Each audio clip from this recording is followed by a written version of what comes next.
All right, welcome back. We continue. Bob Pompeani, Chris Mueller with you right now, and our apologies for the time being. We're having some technical difficulties getting Coach Horton on. Hopefully we can. But we do have a winner for our Maulers tickets tonight, and this will be a game on June the 10th against Michigan. The Maulers, if they can win out, they still have a chance to get into the playoffs. That's, of course, at Tom Benson Stadium in Canton. Our winner is Dave in Cannonsburg, and I believe he's on the line right now. Hello, Dave. How are you? Hi, how are you? All right. Congrats on the tickets. What's going on? What would you like to talk about? I'd like to, well, thank you, and I'd like to ask you guys what your thoughts are on the NHL with the Stanley Cup Finals starting. If the NHL gave these expansion teams too quick to start, they're not only competitive, but I think Vegas got playoffs every year. Yeah, I think Vegas got more than Seattle, but Seattle got a lot too, and I don't have a problem with it at all, Dave. I don't. Chris, I think that's what you're trying to do. These people who own these teams come into the league. Too many years we've seen expansion franchises get pounded for about 5 to 6 years before they actually found some footing. I have no problem with what they did. I think it's good. So I'll just use a couple examples here before I get to the point about the NHL from what Dave said there. Think of the Cleveland Browns. Now, here we like seeing the Browns struggle, right? They're a rival. You don't want them to be good. But I think most people would agree on some level it's good to have a team like Cleveland, a northern, cold-weather team, kind of that breadbasket of the NFL's major support. Because we know Los Angeles is a media market they covet, but the real rabid team support comes in the Midwest, really, I would think. The Browns have stunk for the majority of their existence back as the new Cleveland Browns. They got virtually nothing. Go look at their expansion team roster. They basically shortened Tim Couch's career because there was nothing around him. The ultimate goal of having an expansion in any league is to make that league popular in that expansion city and around it. So wouldn't it stand to reason that the quickest way to make a team popular is to make them good? Yeah. I just think that's good business. And when you look at it from a business standpoint, that's just rock solid. I mean, go ask anybody. The Raiders kind of came into Vegas as an interloper.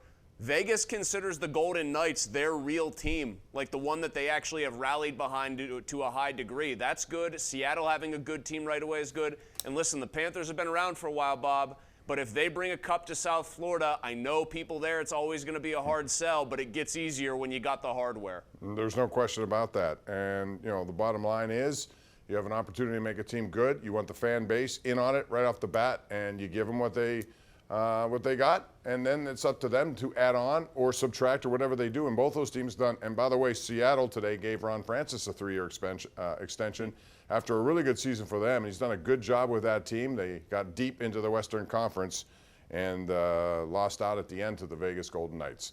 Now it's time for our GMC Sierra tweet of the night, and this is something that I posted about Kyle Dubas because we keep hearing this, Kyle Dubas, it's his job to take or not. What's going to happen here?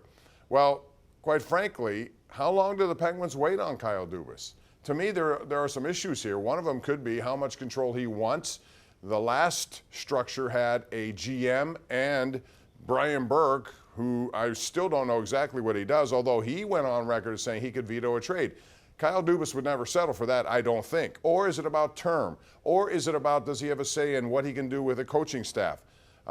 Chris, it's taken too long. I don't know how long they keep waiting. Apparently he was given time over the weekend. Here we are on Wednesday and still nothing. What do you think? I think a couple of different things. Doug Whaley, former GM, of course, of the Buffalo Bills, was on the morning show today on The Fan, as he always is, and I thought he had a really good point.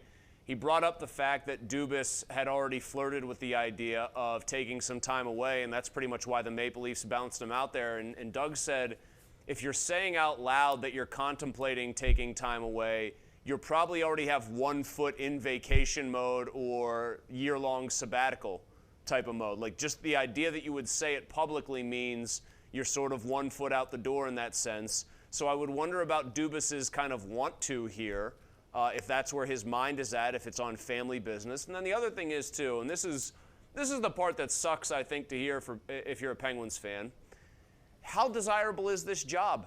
Because I think if it was a gig where you had a 26-year-old superstar player, like Crosby was in his mid-20s, the whole core was much younger, and the bright days were ahead, and the Penguins just needed a tweak here or there, but the last guy wasn't getting it done.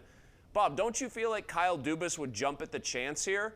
Instead, it's Fenway Sports Group, which is inexperienced with hockey. It's Mike Sullivan, who very clearly has a lot of sway with FSG and wants a lot of control and power, even though he hasn't won a playoff series in 5 years. You've got that hurdle. You've got an aging core, a bunch of bad contracts. Here's the bottom line. Kyle Dubas might be hemming and hawing because, among other things, this just isn't a very desirable situation, which nobody here wants to have to face up to.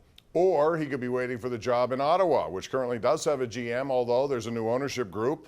He's been rumored to be there. They have a much younger team. I mean, guys like Brady Tkachuk, Tim Stolzel, you have... It's more desirable. Absolutely it's a better job it is. for a It's guy a better who job. wants to build. That's but, the thing. Again, my thing with him is he went on record, and I think Whaley's right. We talked about this last night with Andrew.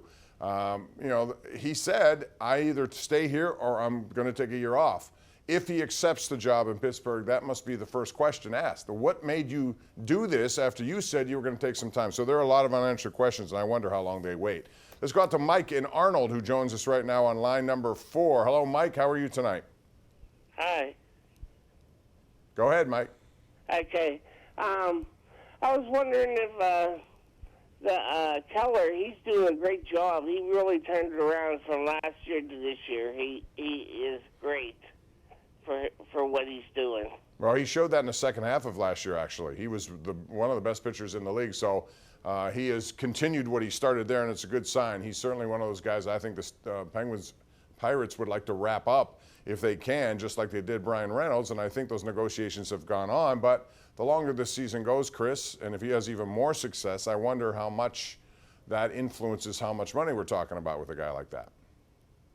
Yeah, I've been an advocate of trying to lock up Mitch Keller the minute he started looking like he was a true ace, and I always had a couple bumpier starts in terms of runs allowed lately, but he's still obviously their ace, and he still looks like an upper echelon pitcher.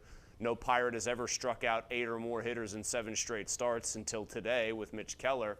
I'm reeling from the fact that I thought Mike and Arnold said that he was really impressed with Cowher's work this year. I was very confused about what work Cowher had been doing because I didn't hear him clearly.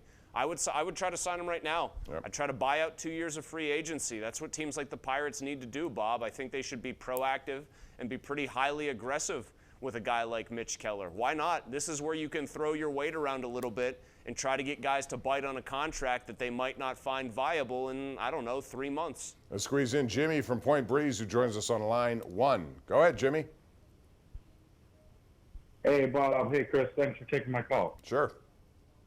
Hey, so I wanted to agree with Chris about one thing where I don't know why we're trotting Owens out here at shortstop. He's supposed to be a defensive specialist, but he looked rocky in the field out there. I think we should have Marcano playing short and Castro playing second. But my other question was specifically to Chris.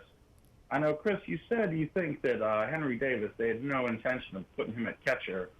So why do you think that they aren't playing him at first base and playing him more at right field and promoting him and getting him some defensive stops, defensive time there? Okay, Chris, make it quick, please. We're up against the break. Jimmy, if I knew the answer to your very valid question that is based, of course, in my hypothesis that they don't see him as a major league catcher every day, I would maybe be somebody making more money than I am right now and working for the Pirates front office. But I'd love to know the real answer to your question as well. I would too.